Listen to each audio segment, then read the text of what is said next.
Vamos lá. Bom, a escrituração contábil, o que vai acontecer? Vai encurtar um pouco mais, mas o que é? É transformar a nossa escrituração contábil num arquivo digital para a Receita Federal, num padrão da Receita Federal. E aí vem alguns cuidados que a gente tem que ter, né? Lá você vai ter o livro diário e seus auxiliares também. O livro razão, livro balancetes, diário, balanço, fichas. Bom, isso aqui tudo está no sistema e tem na instrução normativa falando sobre isso. Situação normal. Nós temos que entregar a ECD até o último dia do mês de maio do ano subsequente ao calendário. Então, é do ano anterior. Então, este ano, agora, no mês de maio, quem tem que entregar? Vou voltar só para não perder o raciocínio. Quem fez aqui tem que entregar esse ano aqui, esse aqui. O ano que vem é independente dessa entrega aqui, vai ter que fazer de qualquer jeito. Tudo bem? É para ficar muito claro essa questão do prazo de entrega para este ano. Bom, vamos lá. Situação normal, aquelas entidades que passam por extinção, cisão parcial, cisão total, fusão, incorporação, tem também lá, entrega o último dia do mês de maio do ano subsequente ao calendário. Situação especial, entre maio a dezembro, a entrega da ECD para situações normais. Último dia do mês seguinte ao evento. E para a situação também, aqui ocorrida até dezembro de 2014, até junho de 2015. Então, aqui você vê que eles estão pegando de tudo e de qualquer forma para que você entregue aquela contabilidade que está no seu sistema, parametrizado para um sistema da Receita Federal, vocês vão ter, então, o livro digital contábil. Tá? Nós falamos assim, mas é tão simples assim? Não, não é tão simples assim. Aí que vem as complicações, né? As multas, eu vou deixar isso aqui, senão vamos perder bastante tempo nessa questão, preocupado com o horário de vocês. Mas temos lá, por a apresentação, R$500 a multa por fração, calendário, por mês. Deixei de entregar dia 30, agora no dia 30 e 31. Aí, passou no dia 1º, já tem que pagar R$500. Se eu passar para o outro dia 1º, já R$1.000. E assim por diante. Tá? Aí eu tenho dispensa aqui, a questão, toda uma regra para vocês. Aqui, ó, já dei o exemplo aqui. Ó. Se o prazo da entrega termina dia 30/6, aqui era um exemplo que era anteriormente, e for entregue em 1/7, a multa é de R$500. Se for entregado em agosto, que era assim, era esse na forma anterior, 1.000, e assim por diante. E aí vem um código de receita 1438. Outra dúvida é que também não é mencionado as empresas do terceiro setor, ou as imunes isentas, com referência à multa. Ela vai ter a multa? Qual é a multa? Essa multa sobre faturamento, ela não tem faturamento. Eles têm o valor mínimo, né? Porque ele cai naquela situação do mínimo de multa. Ficou indefinido. Ficou, mas ele cai naquele fator mínimo lá. Mas, assim, eu acho que é importante a gente trabalhar no risco. É R$500. Nós temos que levar essa informação. Você pode trabalhar, está com porque pode acontecer. De passar isso ao cliente. Qual é a multa? Porque lá, quando fala até nessa mínima, do lucro presumido. Exatamente. Não, é interessante. Aí, outro detalhe, pessoal, que eu tenho discutido na Receita Federal também, em Brasília, até discutir isso. Porque não existe um enquadramento específico para sem fins lucrativos. Nós somos equiparadas. Tanto que ele trata de sociedade de cotas SCP, né? SCP. Eles colocam SCP em entidades imunes. Que é uma coisa de louco, né? Tá lá. Tá lá, eles misturam tudo. Então, eles tratam exatamente isso, né? Bom, os livros. Geralmente, eu tenho feito como? O livro o geral, né, o diário geral. Eu tenho algumas situações. Eu tenho entidades que têm, no livro geral, as filiais, a movimentação das filiais num livro só. Eu tenho outras situações que cada filial tem o seu livro próprio. Eu prefiro trabalhar cada filial com o seu livro próprio, até porque são regionais diferentes, fiscalizações diferentes em cada regional. Mas ainda há permissão tributária de você fazer um livro só, abrangendo todos os CNPJs. O diário de escrituração resumida, vai necessitar do auxiliar e o razão auxiliar. Esse aqui você já tem todas a formalidade. Então, eu tenho utilizado o geral. O geral. Vamos lá. A escrituração do livro não pode conviver com outra escrituração no mesmo período. A escrituração do livro G, né, não possui livros auxiliares, que é aquele outro ali, ó, o livro auxiliar, a razão e o auxiliar, porque ele já faz todo em decorrência desse livro geral. O que eu chamo a atenção aqui? O arquivo tem que ser um arquivo no máximo de um tamanho de até 1 GB, né? Eu tenho entidades que já dividiu em até 4 já de movimentação econômica. Então, precisa tomar aqui o cuidado, só que eles são sequenciais. Eu posso ter até 12 livros por ano. Ele vai pegar o período, a sequência que tem que ser cuidada na hora que você for informar a periodicidade, abertura e encerramento de cada livro. Aqui, uma outra questão que é a inovação. Isso aqui eu tenho também, até que eu faço parte da Junta de São Paulo. Nós tivemos um problema no ano passado na Junta, que acumulou um monte de livros, lá, os livros eletrônicos, né? E não conseguia, a Junta não deu conta. Aí teve um decreto e que falou que a Receita Federal, recebendo isso, automaticamente passa para a Junta e a Junta reconhece aquela autenticação.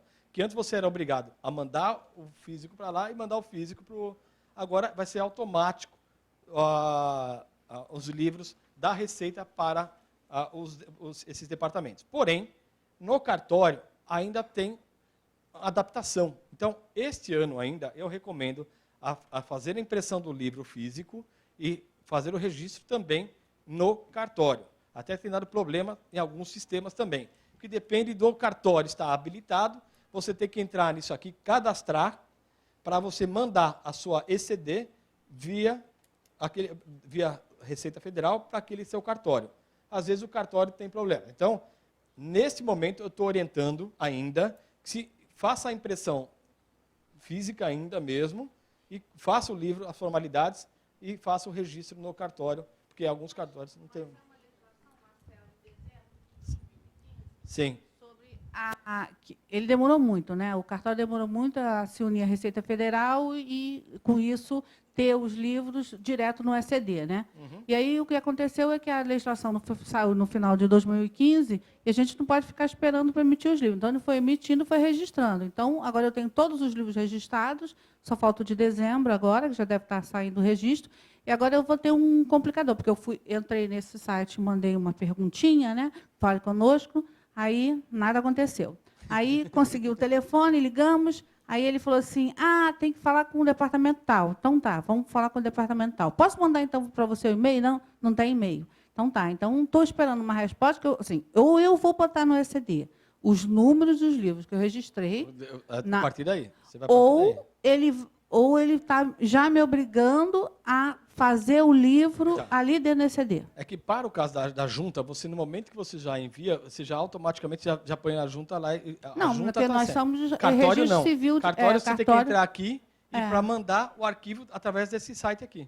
Mas eu acho que está tendo um conflito. Eles estão conflitando. Por isso que eu estou orientando que se faça a impressão. O ser humano não sabe o que quer. Não, por isso faça a impressão, porque tem cartório que não está preparado ainda. Não está. Não está preparado ainda. Não está registrando, tá vendo? Então, é difícil você falar, afirmar com essas variáveis que nós temos. Eu fiz todo esse processo, né, lá no site da Central aí, e aí tive a informação que o cartório do Rio não está associado ainda. Então, aí eu liguei para o cartório e eles mandaram uma resposta para mim, o atendimento lá, que deveria imprimir os livros e levar para autenticar. Por isso que eu estou orientando, para evitar essas situações, como a colega também aí enfrentou. Então, pois não. Hoje, na parte da manhã, tivemos uma palestra sobre ECF e ECD. Foi falado justamente sobre essa autenticação no RCPJ. Então, uma pessoa do próprio RCPJ orientou que aguardássemos até o final desse primeiro semestre, que o Rio de Janeiro ainda não está habilitado a fazer essa autenticação por aquele site. O Rio de Janeiro ainda não está, depende da corregedoria ainda. Então, a recomendação é que a gente autentique o livro de papel ainda, seja ele tirado direto do SPED ou do seu sistema contábil. Tá? E em relação só ao SD, a junta ela não vê mais, não tem mais acesso ao livro. Né? Tanto que saiu aquele... o checklist da lista da junta não existe mais. Então, você envia o livro e ele é autenticado pelo recibo de entrega do expédio contábil. A junta comercial não tem mais o acesso. Para vocês terem ideia, o problema que está gerando, tem junta comercial que essa receita de livros representa 30%. Lá em São Paulo, acho que não representa 10%. Lá não chega a 10%, mas aqui tem junta aí que... Vamos lá, pessoal. Aqui eu estou separando para vocês os blocos que vocês devem observar, que vocês vão ter que preencher. Blocos são o quê? Partes do sistema em que vocês têm que ter lá uma série de informações. Infelizmente, assim, o tempo é muito curto, mas o ideal era abrir o sistema e fazer um preenchimento com vocês. Mas, no bloco 0, abertura, identificação, referências, que vão ter lá toda a informação cadastral da entidade. No bloco I, os lançamentos contábeis, aí eles vão te pedir as contas de crédito, as contas de débito, quais são as contas. Você vai fazer aqui o seu plano, você vai levar para o sistema. Você vai ter que fazer do seu plano também as demonstrações contábeis. Aqui nas demonstrações contábeis tem a do ar e o controle de encerramento por arquivo digital, que é o bloco 9 lá, né? Bom, passando aqui, eu chamo a atenção de que está aqui em negrito o I050, que é o plano de contas. O 051 é o plano de contas referencial da Receita Federal. E o 52 é identificação dos códigos de aglutinação, que você vai juntar contas para mandar para o código aqui, o referencial. Então, você vai fazer um depara o tempo todo para isso. O que eu vou para encurtar todo esse questionamento para vocês? O que eu sugiro? Primeiro, crie um manual do seu plano de contas. Por que isso? Porque você tem que identificar como que você está contabilizando, como você reconhece as naturezas. Esse é o primeiro aspecto. Outro aspecto, pegue o plano de contas referencial e faça o manual deles, de convergência ali, né? de situação de depara. Por quê? Passou um período, tem alteração para você entender o raciocínio que você utilizou naquele momento, que é uma memória. Então, faça o manual do plano de contas teu e faça o manual também que você utilizou. Isso é fundamental. Mudou o profissional da contabilidade, ou teve algum problema, mudou o sistema, mudou o plano de contas referencial, qual foi a linha de raciocínio? Então, aqui, esses blocos que nós estamos falando, são blocos essenciais que estão em negrito, em que vocês vão ter que perceber que atinge as entidades, tá? Estou deixando aqui. Os 50 é o plano de contas, ó, detalhes dos saldos periódicos, aqui, tudo isso aqui são os blocos em que você vai abrindo o sistema, ele vai te perguntando e você vai exatamente colocando as informações lá. Este aqui é eminentemente contábil, pessoal. Então, por isso que eu falei para vocês, eu estou feliz da vida, porque com esse tipo de coisa aqui, vai aumentar o trabalho, eu tenho que cobrar também, e, na verdade, é valorizar o nosso trabalho nisso aqui também. Então, não pensa, lógico que dá problema de implantação, dá problema para a gente entender, pode dar problema de fiscalização também, mas nós temos que enfrentar isso e perceber que tem situações de valorização profissional também, através dessas questões aqui. O plano de contas referencial, ó, finalidade de estabelecer uma relação de depara entre contas analíticas do plano de contas da entidade e o plano de conta padrão da Receita Federal do Brasil. A ECD adota os mesmos planos de contas referenciais constantes no manual de orientação do layout da ECF, porque ele puxa, você vai emitir agora a ECD, aí emitiu, aí você, na hora que for elaborar a ECF, você vai puxar informações da ECD. O que tem que tomar cuidado é que eles têm um resumo. A ECF é um resumo da ECD. E pode dar alguns problemas no depara, nessas configurações, em algumas informações digitais também ali. Então, isso tem que ser visualizado. O plano de conta referencial, aqui eu destaquei também uma situação. Não contém contas de compensação. Só que tem uma situação aqui que eu percebi, que eu discuti até com meus profissionais lá. Ele fala para você jogar no código 9. Só que esse código 9, na conta de compensação, você acaba levando isso para dentro do balanço patrimonial. Eu entendo que o nosso contas de compensação não pode ser lançado no código 9. Então, eu tenho... Não pode, mas eles orientam e acabam lançando Lá no manual, isso aqui está no manual, pessoal. Esse conteúdo preto em negrito eu destaquei porque está no manual. Eu estou afirmando aqui para vocês, ó, eu tenho contas de compensação para controlar isenções e gratuidades. Se eu pegar isso aqui e colocar no código 9, ele vai levar para o meu balanço patrimonial. E aí vai alterar o ativo e o passivo. É o que está acontecendo no sistema ainda. Tá? Então, cuidado com essa informação aqui, constante no manual. Eu não estou lançando as informações da compensação lá. Porque a compensação é uma informação extracontábil, vamos falar assim, e ela não pode interferir no patrimônio. É gerencial. É. Bom, indicação dos códigos de aglutinação, no 52, né? Vocês serão utilizados na elaboração das demonstrações contábeis. Aqui é onde vai toda a formação lá das linhas. E aqui, então, eu fiz um exemplo, né? Do plano de contas da entidade e o plano de conta lá da ECD. Aqui eu tenho lá conta movimento, recurso restrito. Ela está na conta 1.1010301. Aí eu tenho que lançar nessa daqui. E aí, então, ó, eu mostro lá. Eu pego o número dessa conta, parametrizo do depara, é onde que eu localizo ela dentro dos códigos dos blocos de verificação. Plano de contas referencial, então precisa ser estudado, e aí também tem que ser analisado. Você pode mexer ali também, mas o importante é que se dê essa conexão entre uma informação e outra. O nível de detalhamento das demonstrações é responsabilidade exclusiva da entidade. E aí eu vou falar para vocês, quanto maior detalhe, maior possibilidade de você atender uma legislação, até as alterações dessa legislação. Então, é importante que dê maior qualidade de informação, maior segregação de contas, de registro mesmo, para você poder atender esse e outras obrigações que são necessárias.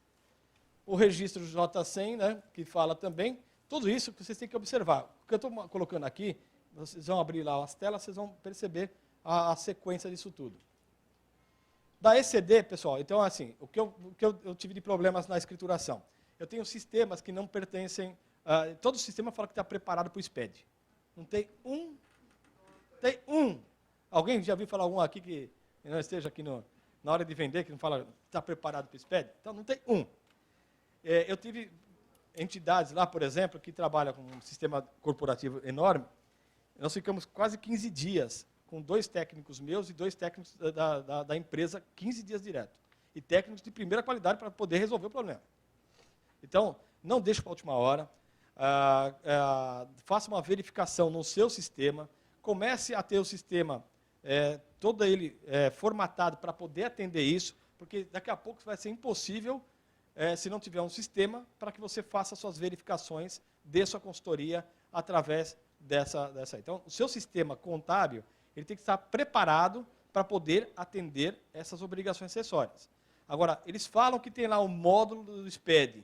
Não está pronto. Não deixe para a última hora que não está pronto.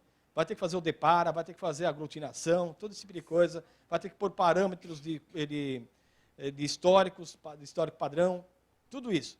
Pessoal, cuidado com esse daí, então.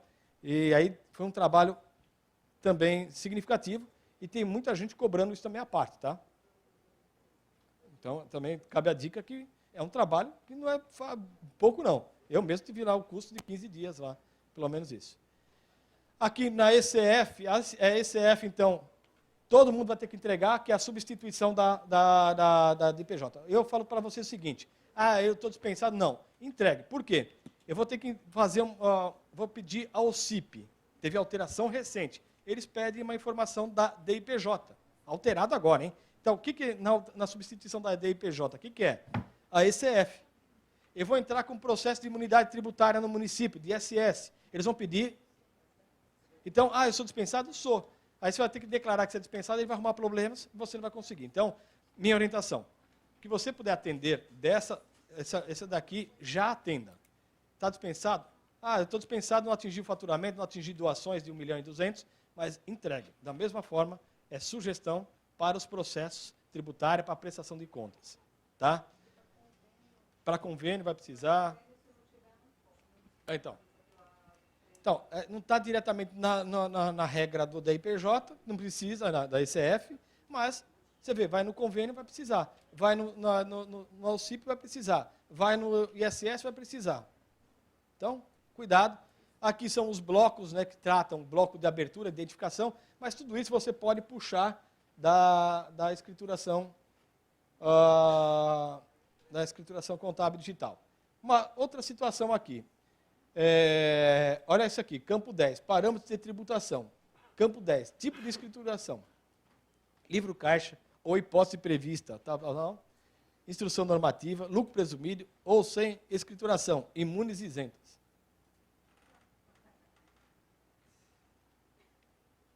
Está vendo como isso aqui acaba também fazendo com que o profissional cometa erros aqui, tá? Então, o que vocês têm que fazer aqui é o contábil mesmo, né, correspondente às pessoas, esse aqui. Vocês vão entrar, vão colocar que está, apesar de não ser facultativa algumas, mas eu colocaria como contábil, sim. O que mais? Alguma coisa? Pergunta? Aqui. Esse aqui é perguntas que tem lá. Recebimentos do exterior ou de não residentes? Não. Aqui você vai colocando lá. Se você escrever um sim, vai abrir uma série de outras telas também. Tá? E geralmente tudo que está aqui não cabe ao tipo de entidade. Aqui, por exemplo,